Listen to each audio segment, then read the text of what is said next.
In 1956, a few women took a stand for the Lubbock community.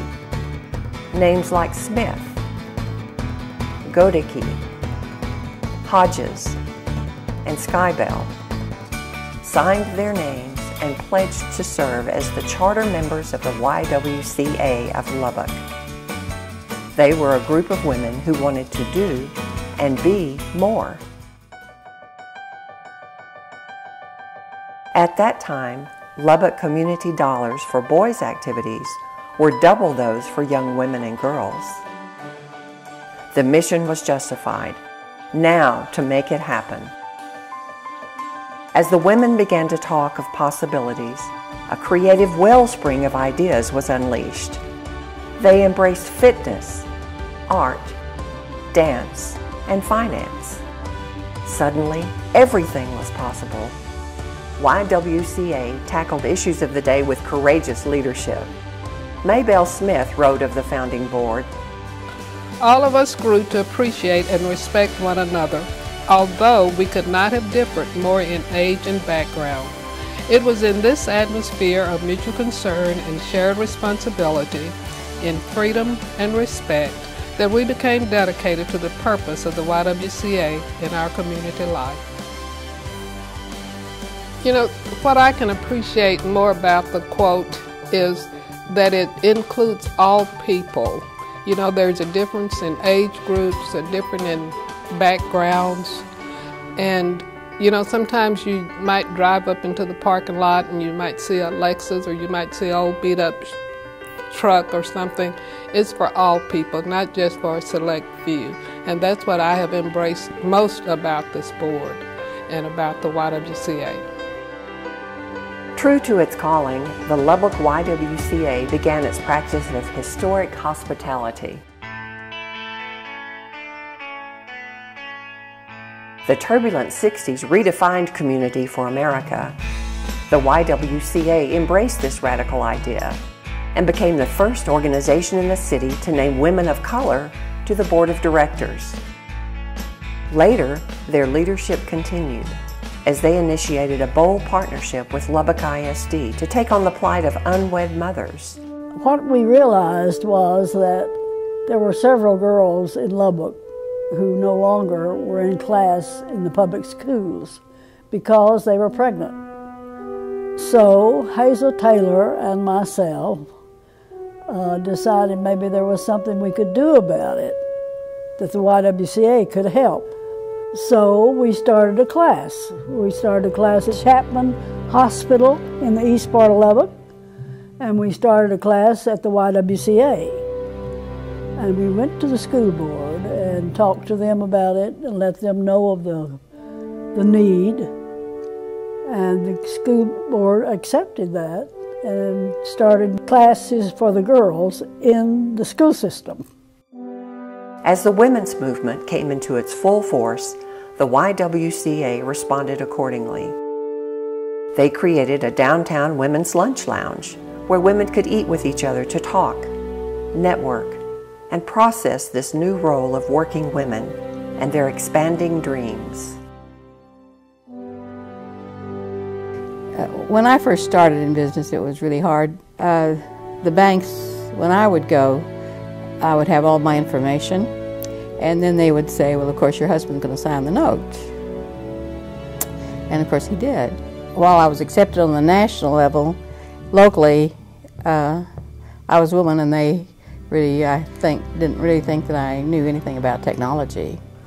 And of course, pages were very popular, and we got a real kickstart with the paging service. The greatest thing that happened in my business was when my husband quit his job as chief of the air traffic control tower and joined me in my business.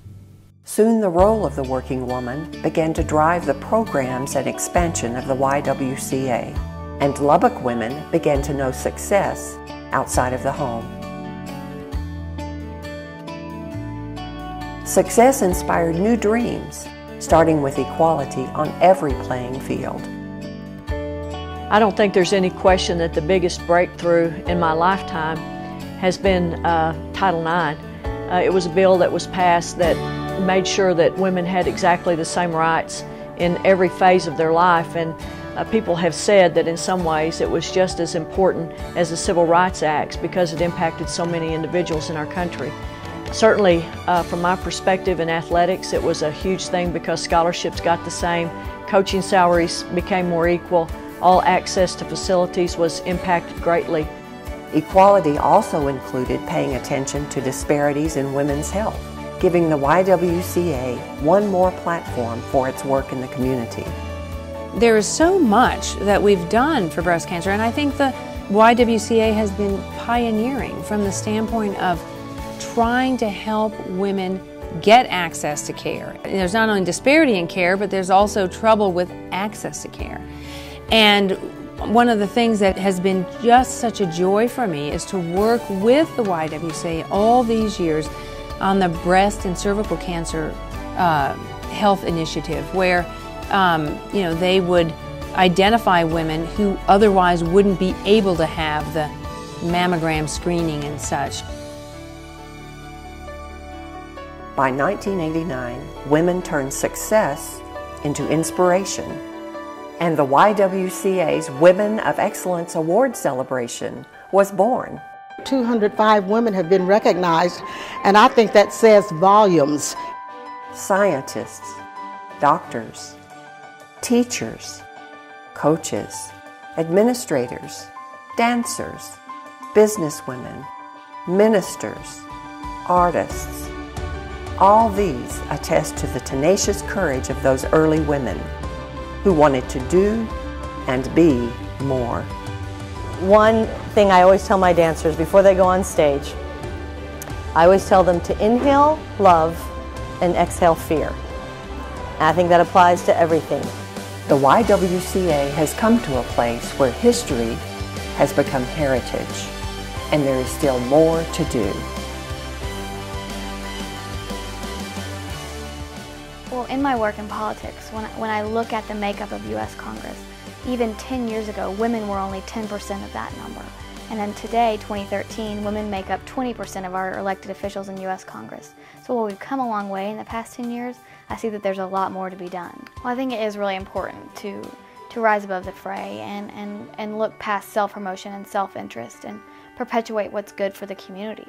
And if only everyone would ask themselves, what's the next right thing to be done? And do it, we'd all be better off. We ought to be watchers of the skies with the widest vision, the deepest sympathy, the most sensitive outreach, the longest look ahead, and the most limitless courage. 25 years of excellence, 57 years of women doing more, being more, and creating a legacy of service for our beautiful and diverse community. 57 years of watching the skies with the widest vision.